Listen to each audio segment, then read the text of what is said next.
Thanks to the support as a channel member, Firesoul. Oh, boys and girls, we are getting the band back together. One of the heroes from the FM21 beta has joined up with me at Arsenal. Hello, welcome to part 5 of Rebuilding Arsenal. I'm Kevin. Coming up on today's episode, we have 2 games for you in the Premier League. We're at home against 2 teams that beat us away from home earlier in the season, Brentford and Manchester United.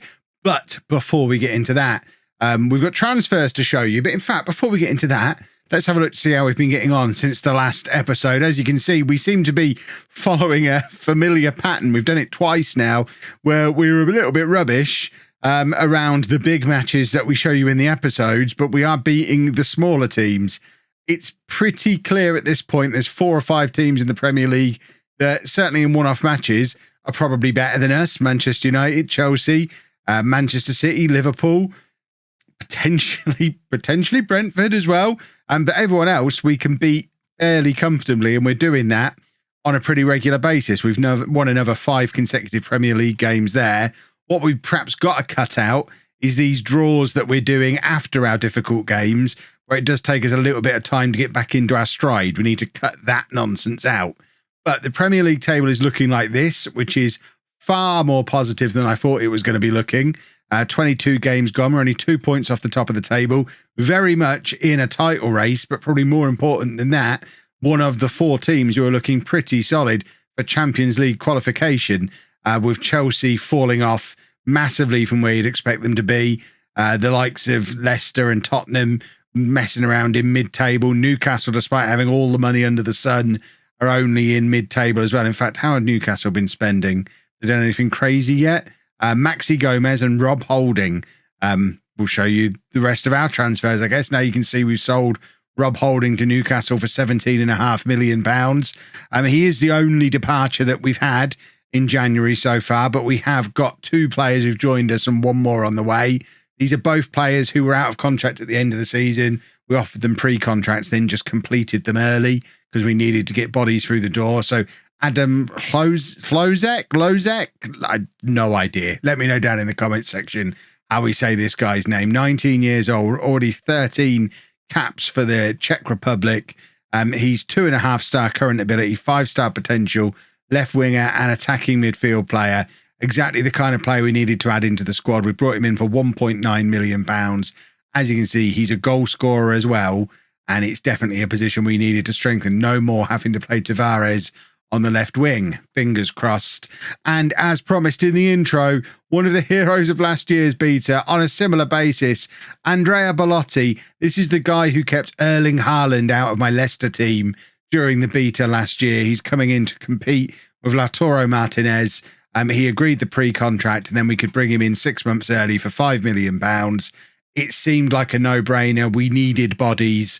Aubameyang is not only a winger in this world now, as far as I'm concerned, but he's also away on international duty throughout January. So we really only had a not fully fit Martinez as our only striker. So Belotti is now in. He is our new number 9. And that is our transfers so far. There's probably not going to be much more unless we sell someone. You can see we've gone over our wage budget.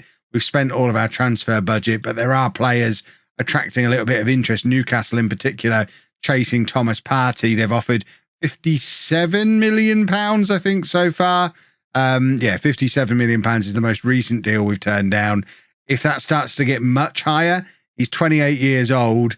We've already got other players who can play in his position. We've got another guy coming in the summer. Florian Grilic is joining us in the summer on a free transfer.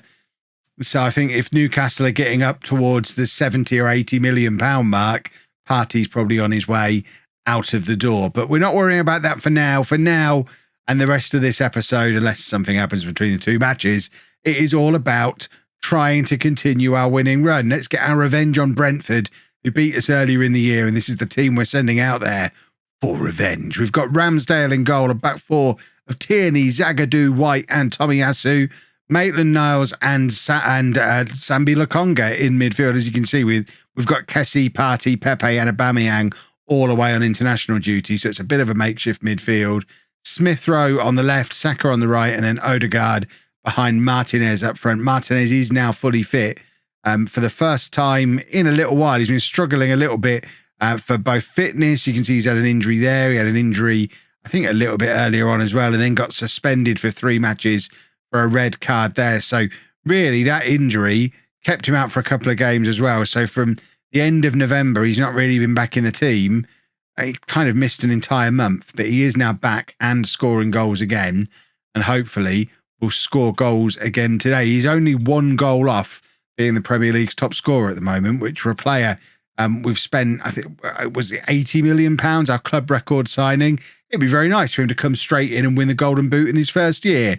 That works for me. And of course, now we've got Belotti, who can slot into that pressing forward role perfectly and put some pressure on him for his starting spot, but also hopefully be able to come on and deputise for him as well. Zagadou has just scored his first ever goal for us, and I'm surprised it's taken him as long as it has. He's another one who's suffered a little bit with injuries. He had quite a long-term injury when he first came in, only just breaking into the team now, but at 6'5", he is very much going to be a goal threat from these set pieces that, you know, I love so much, and that puts us 1-0 up. And not only does it put us 1-0 up, as things stand right now, it puts us level on points at the top of the table with Manchester United and Liverpool. I don't think any of us expected this Arsenal team to be level on points at the top of the season as we hit the end of the January transfer window, but that's exactly where we are. And like I say, very much in a title race, as Saka puts us 2-0 up with a thundering header at that far post. It's the cross from Odegaard. Saka leaping like a salmon above his marker, and it's 2-0 to us, and we are looking pretty good so far. Ben White heads clear. Saka picks it up again. He's another one who has had a bit of an injury problem over the course of the season so far. It's obviously spread through the squad like wildfire because of the fact we've had to get them playing so much football and playing such high intensity football as well. I'm hoping that as we start to add numbers to the squad and we can start rotating a little bit more, that the injuries are going to become less of an issue. But it's not going to be a problem that's fully solved this season because, like I say, we've pretty much spent up now and we're not really going to be in a position to bring in any more players. Though having a couple of extra attackers in is definitely going to be very handy. Odegaard with the chance from the free kick, and it's an absolute beauty. A 5th goal of the season for Martin Odegaard, and it is, I mean, it's got to be a goal of the season contender. A perfectly placed free kick. I mean, there's no saving it. Nobody in the world is saving that. Even I probably wouldn't save it. And I am quite the glovesmith, which I think is what it's an alternative. You've not heard it. That's an alternative word for goalkeepers. Odegaard with the corner again, and Zagadou trying to add to his tally. Is it a tally when you've only got one so far? But his header goes wide anyway. Manchester United have gone ahead in their game, which is, they're just trying to spoil our fun. But Smith Rowe has got an in-swinger from this side. White was there, but it's headed clear. Odegaard, though, playing it back out to Smith Rowe, and there's Lautaro Martinez. I think there's going to be a question of offside. It's not Martinez. I don't think it'd be offside. Yeah, it would be Smith Rowe, who was coming back from having taken the corner, and I suspect this one is getting ruled out. It has been ruled out. I mean, it's a bit of a schoolboy error playing it straight back to the corner taker in a situation like this. Although, to be fair, he looks level to me. I give him the benefit of the doubt there. But I guess this is why they don't allow the manager of the home team to make the officiating decisions, because I guess it would lead to favouritism and all that kind of stuff. Liverpool now 3-1 up in their game as well. They've started the second half explosively. So both United and Liverpool now 2 points ahead of us again at the top of the league. But like I say, we're still in a title race, and that's all that matters. We don't need to win the league this year. We just need to qualify for the Champions League. And we are very much on course. And that is a very nice goal, a very tidy finish from Martinez. And it is now Arsenal 4, Brentford 1. And I feel like this is us getting our revenge now for what Brentford did to us earlier in the year. If we can do a similar job over Manchester United in the second match of the episode, not only do we get another piece of revenge, but it might just be enough to put us top of the league if the Liverpool game that presumably will be going on at the same time also goes our way. Zagadou playing it forward to Maitland-Niles. Now back to Zagadou again, who is he's just having a little bit of a run forward. He's going on a little bit of a wander. Saka's in again, and Saka this time can't force it past the goalkeeper. It's another corner. It feels like we've had a lot of corners today. Odegaard going to hit another in-swinger. This time finds Ben White, and it's straight into the hands of the Brentford goalkeeper. It remains 4-1. I feel like we just got another Liverpool goal notification, which is a little bit weird.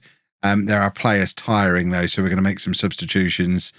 Saka can come off. We'll bring Lozek. He can come on for him. We'll just swap those two over like that. We're also going to bring on Belotti, Martinez. It's just nice to be able to rotate the players around in situations like this. And a substitution we do quite regularly now when we're ahead in a game at this kind of point. We bring Xhaka on for Odegaard and just switch things up to a 4-3-3 rather than a 4-2-3 when we've done this quite a lot. You can see the other thing we do is we sometimes bring Balogun on to play as an advanced, as an attacking midfielder, because Balogun has now got, you can't see it from there, but on the other screen you'd have seen that on his positions now he can play as an attacking midfielder, which he couldn't do previously, but he's played there a few times. That's been enough to give him the position on his little list. Zagadu's just scored again. What's that? 5-1 now, a second goal of the match for 6'5" Zagadou. I don't know why he's only just turning it on for you lot. I know he's not played a lot of football this season, but you know, me and 6'5" defenders, it's just a recipe for goals. It's a thing of beauty. Tomiyasu with the throw to Lokonga, and now Xhaka across to Maitland-Niles. We've already had one massive win in these videos so far this series. I think we might be on course for another one here because we are just relentlessly all over Brentford. Tomiyasu's been fouled in the penalty area there. That's surely going to be a penalty, and hopefully Zagadou to take for a hat-trick. Imagine coming in as a defender and your first goals for the club, you get yourself a hat-trick. It would be perfect.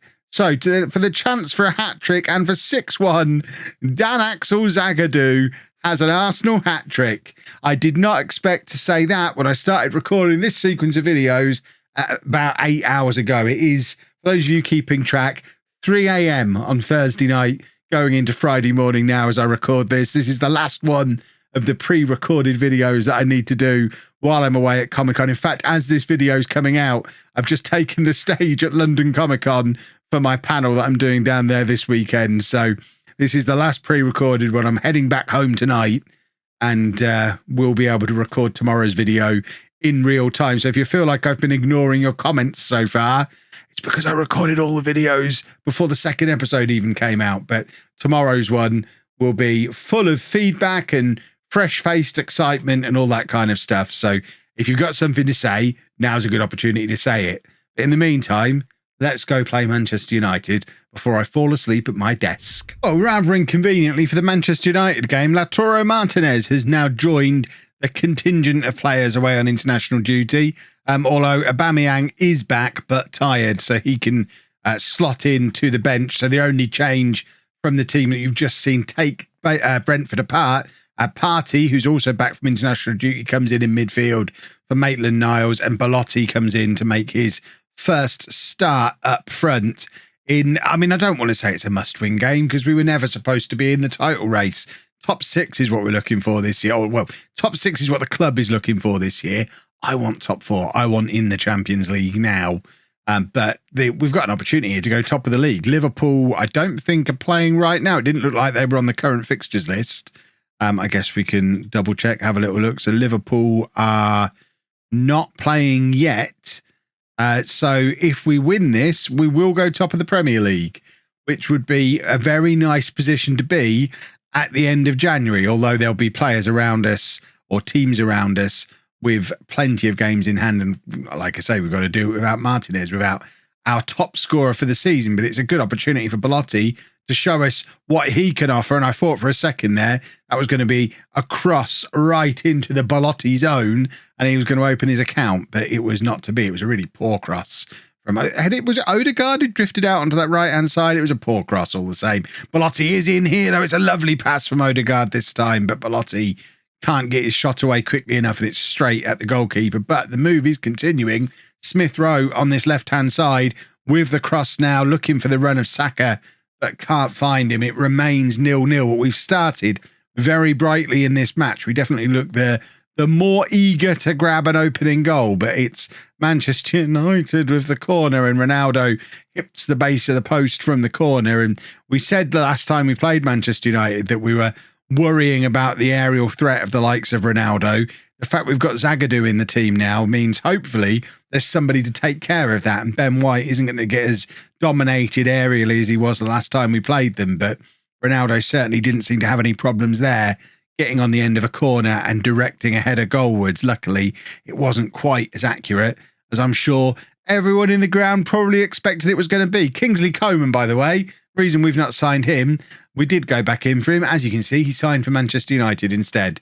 They were just able to offer him more money, I guess, or it was just a more attractive option. But we were both in for him, both agreed prices around the £30 million mark. But he decided to go to Manchester United instead, which I guess is just as well, because we didn't really have £30 million to spend on him. It was going to be another one of those where if we got the deal agreed, we would have to try and force somebody else out of the club. Probably someone like Xhaka or Maitland-Niles would have had to push to the door. I think we're probably better off with Klozek and Belotti coming in because they were just a little bit cheaper and were covered by the Rob Holding sale, which we were always going to do anyway because we had 5 centre-backs. And after the experiment with 3 at the back that we did a couple of episodes ago, we certainly didn't need 5 centre-backs at the club because there was going to be no way at all we were ever going to experiment with 3 at the back again. That was my one experiment with a back 3 for FM22, unless someone really, really convinces me that these wide centre-backs have a future. 0-0 as we hit the hour mark. I guess we take it. It would have been nice to pick up the win and go top of the league, but I'm not so desperate to do it that I'm going to start overcommitting players forward. We can just make the odd change here and there to try and give ourselves the best possible opportunity. I guess Belotti can come off as well. We'll do a triple change. Klozek, Maitland-Niles and Aubameyang all coming on to try and just add a little bit of extra oomph and excitement into the attack to see if we can get a winning goal in these final 10 minutes or so. But you know what? We're very happy with our league position as it is. As long as United don't score, I'm happy for this match to end where it is. Partey playing it forward to Aubameyang, who plays Klozek in nicely. Can he find the cross? I was going to say he couldn't. He did in the end. It took a big deflection off a United defender, and De Gea had to be alert to it. I'll level with you. I didn't seem very alert to it. I probably would have let that in if it had been me in goal for Manchester United, which is probably why I'm not in goal for Manchester United. Odegaard now has been fouled in the penalty area. Oh, we have an opportunity, boys and girls. 9 minutes left in the match. We have a penalty, presumably. I think the referee is checking it with VAR, but it looked absolutely nailed on, and the penalty is awarded, and Aubameyang is on, so presumably Aubameyang is going to take it. He is my normal first choice penalty taker. He is, and he does, and he scores, and that is 1-0 to Arsenal, 1-0 to the Arsenal, should I say. And I think as of right now, as it stands, we are top of the league. Let's double check we are. Oh, would you look at that? United trying to get straight back in with an immediate reply. This is where I'd quite like to be able to make that change where I go to a 4-3-3. But when we made the substitutions today, it was, it's the immediate reply. We were top of the league for, 3.5 minutes? Lingard's gone up the other end and grabbed an equaliser. Anyone who tried to leave early to beat the queue at Finsbury Park tube station has missed all the action in this game, it seems. But it's 1-1, and I guess that would do. We'd have probably taken that before the match. We're still comfortably in the top 4, and that's really all we needed. So I guess it's probably okay. We've got tired players again. Oddly, it's the 2 who'd just come back from the African Nations Cup who I guess shouldn't have been in the team, but we've rushed them both back in. So I guess now we do probably need to send them on a little holiday. They can just have a little week off. They should have had the week off there and then, but with the other guys still away, we just needed to get them back in. So at least this way, the ones who've been away at the tournament can kind of come back in a more staggered manner and then be sent off on their holidays. But we will leave it there for this video. And like I say, for the sequence of pre-recorded videos, 3:10 in the morning. If you haven't left a thumbs up on any of these videos yet, I would appreciate it on this one. 5,000 likes on all 5 of these videos would make this 8-hour, is it 8 hours, 7-hour marathon recording session that I've done over the course of this evening to make sure you got daily videos while I was away. It would make it all worth it. So if you haven't left a thumbs up, I would really, really appreciate that. Subscribe to the channel and turn your notifications on if you haven't already done so. Thank you very much for watching.